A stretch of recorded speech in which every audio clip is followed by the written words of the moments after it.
The Warri territory in Nigeria is once more navigating a fragile terrain. This time, the battlefield is not lined with gunfire, but with Supreme Court-mandated delineation orders and growing ethnic contestations around representation. At the center of this fresh agitation is a controversial delineation of electoral wards by INEC. The Itsekiri ethnic nationality has raised objections, arguing that the creation of 3 wards for the Ijaws in Warri South LGA is an error that disrupts the demographic and political equilibrium they claim should favor Itsekiri and Urhobo interests. As tension simmers, observers are raising alarm bells. Could unresolved delineation issues plunge the region back into crisis, or can the resurgence of ethnic agitation around delineation lead to a broader call for restructuring Warri's political architecture? Joining us on the show to discuss the underlying causes of the original Warri crisis and how these factors mirror the current tension over electoral ward delineation is Kingsley Otuaro, the immediate past Deputy Governor of Delta State. Good morning, sir, and welcome to the program today. Good morning. Good morning, sir, and thank you for joining us. Well, the Supreme Court already decided on this matter of ward and unit delineation in Warri Federal Constituency. And INEC, obeying the ruling of the Supreme Court, which is the final court in the land, has acted accordingly. Yet there is tension in Warri Federal Constituency among Ijaws, Urhobos, and Itsekiris. Why is it so difficult for the people to respect the ruling of the Supreme Court? Where do you stand in this matter? Having been a former deputy governor who is well apprised, well seized of these facts.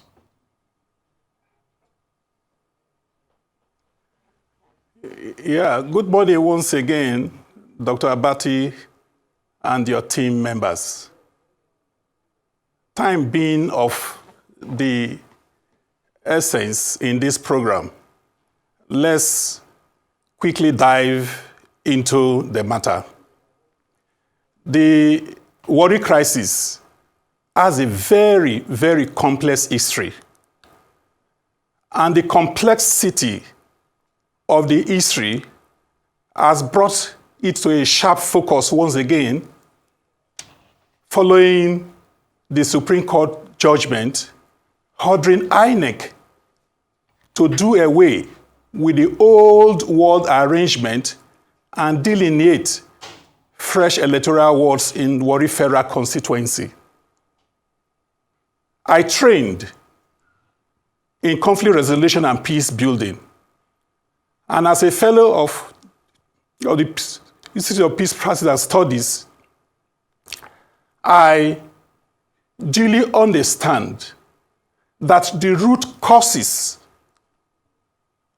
of conflict in every society is almost always hidden beneath the surface.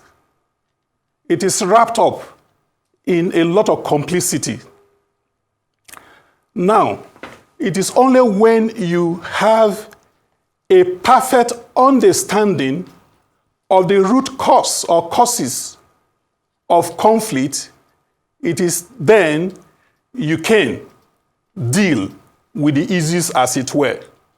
It is only when you understand the root causes of conflict that you can now speak truth to the issues, speak truth to the competing interests, speak truth to the competing agitations, and thereafter make effort to building a collective that will resolve all of the issues of conflict.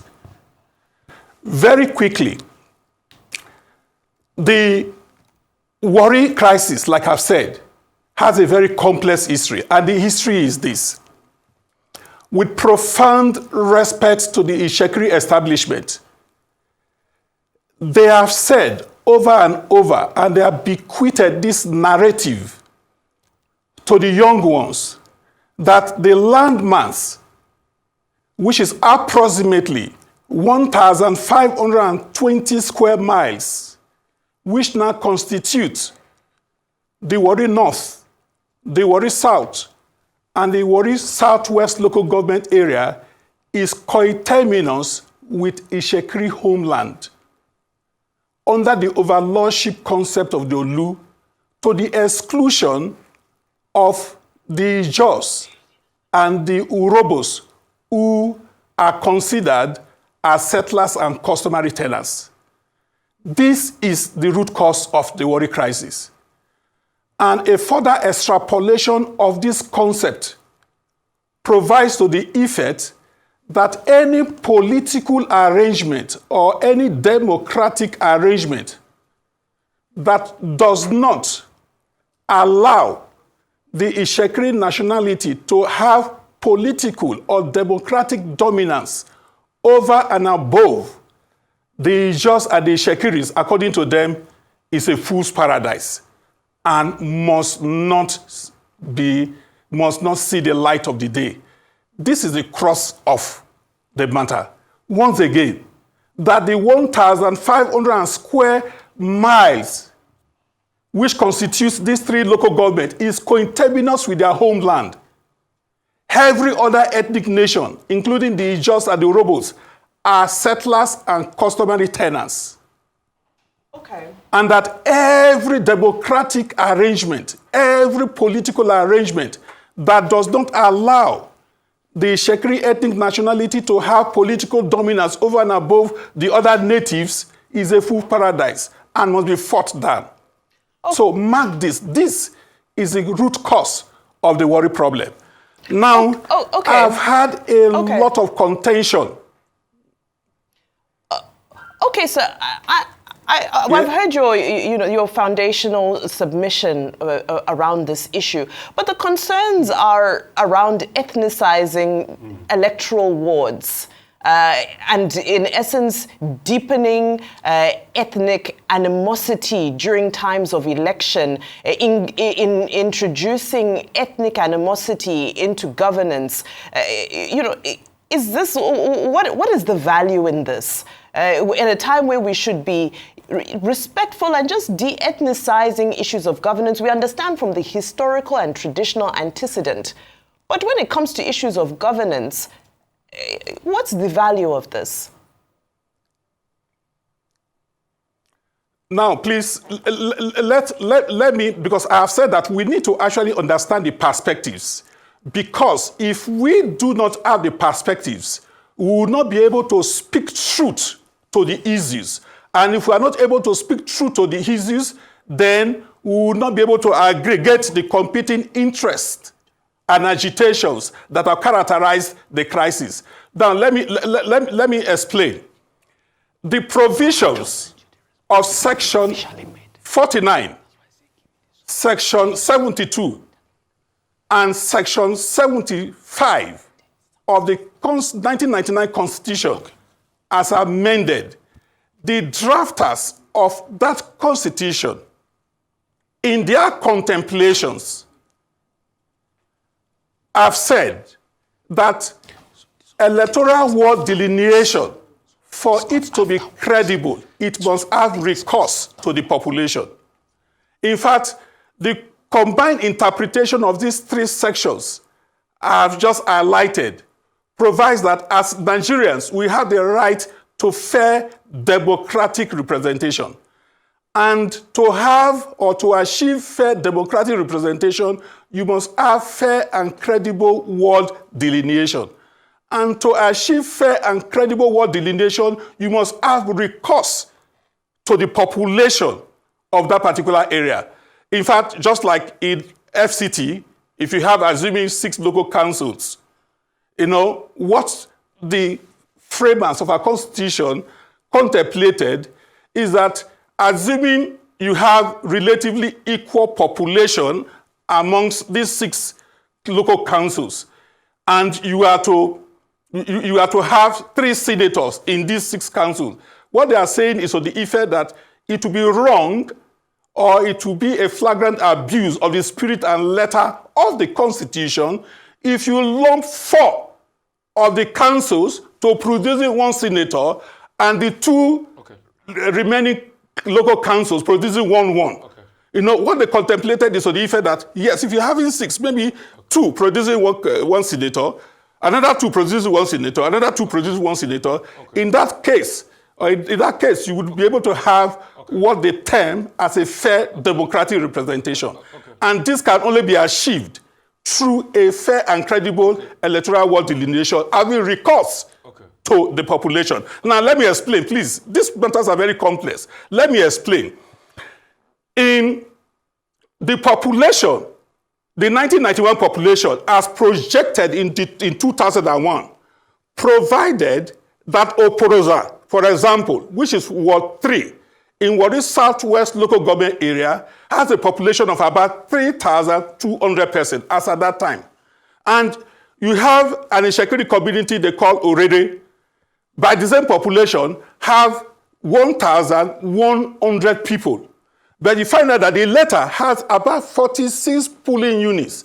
And the former, that is Otuaro, have just about 9 polling units. So what you just are questioning is, why would a place having about 3,200 people will be having 9 polling units as against a place having just 1,100 people having 46 polling units? This, according to them, is a flagrant abuse of the spirit and letter of the provisions of the Constitution as earlier highlighted. Now, I need to ask questions, sir. I need to ask questions. Please, I beg you. I'd like to come in here.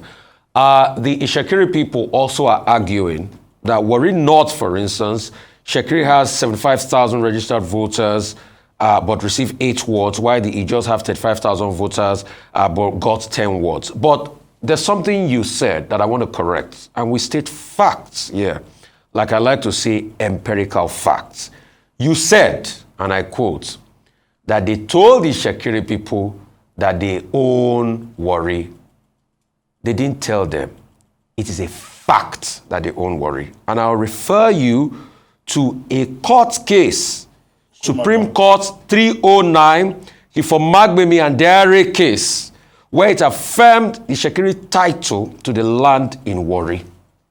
There's a Supreme Court case to that. Do you have another case that contradicts that Supreme Court judgment? So it's not an assertion. There's actually a Supreme Court case. Thank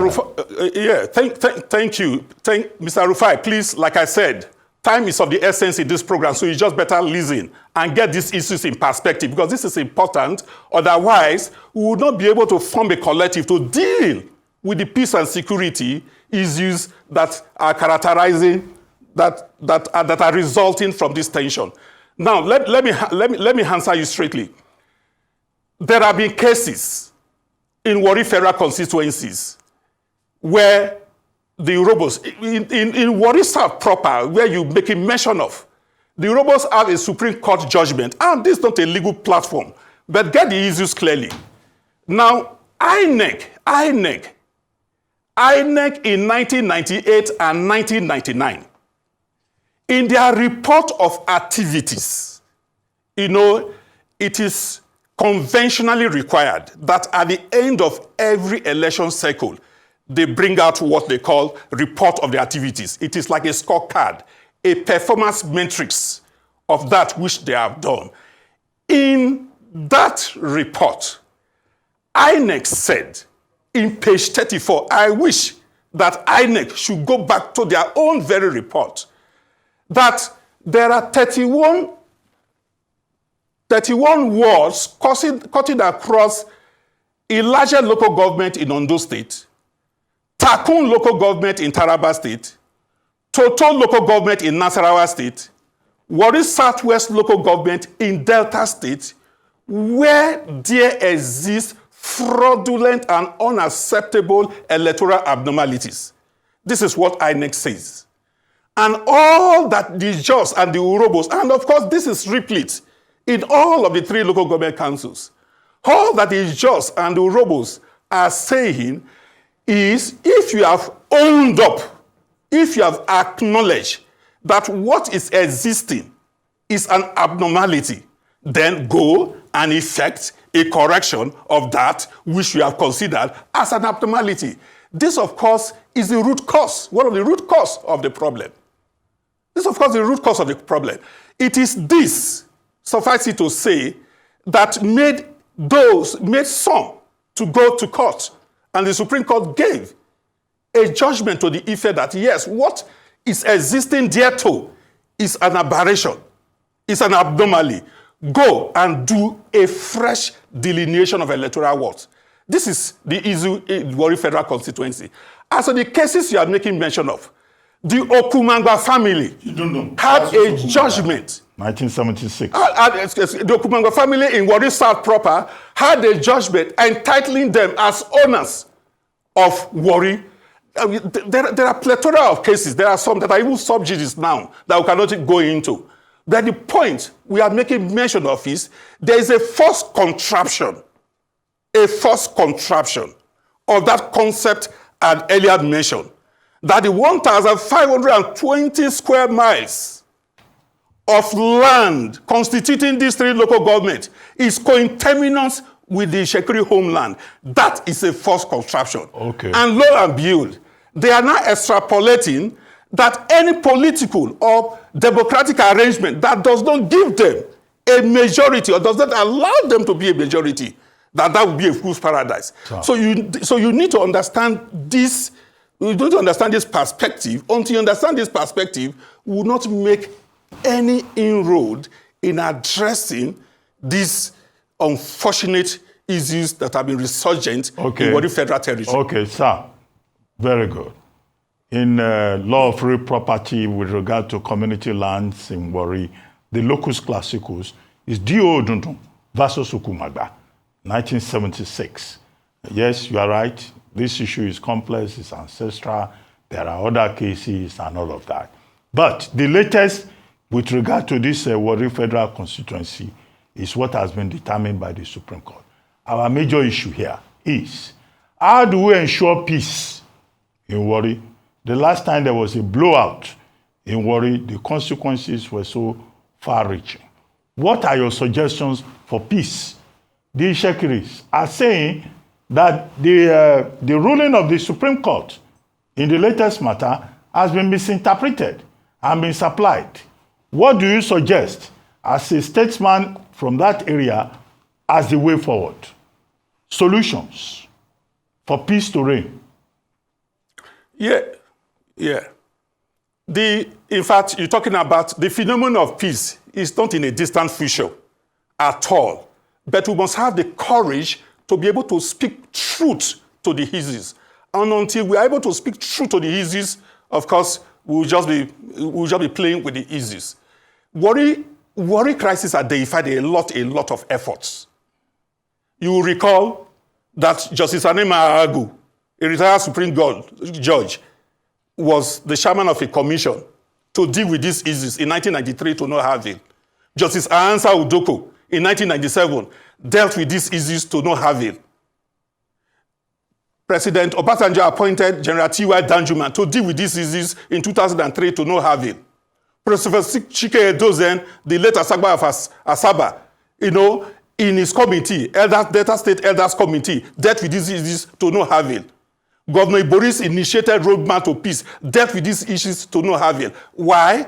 Because the reports and the implementations were fought against by the Itsekiri establishment. Now, all of these efforts have their solutions. But government and its constitutional agencies have not had the will to be able to bring out these reports and implement them. So, in tandem with all of these reports I've made mention, there needs to be some form of separation of identity, because the problems are existential. As you can see, they are truly existential. It is only when you have some level of autonomy of the Urhobos, the Ijaws, and the Itsekiris in these three local government councils that you can truly have lasting peace in this area. Okay, Mr. Otuaro, thank you very much. What I find most complex about this crisis in Delta State, which you say is also complex, is that you are talking is existential.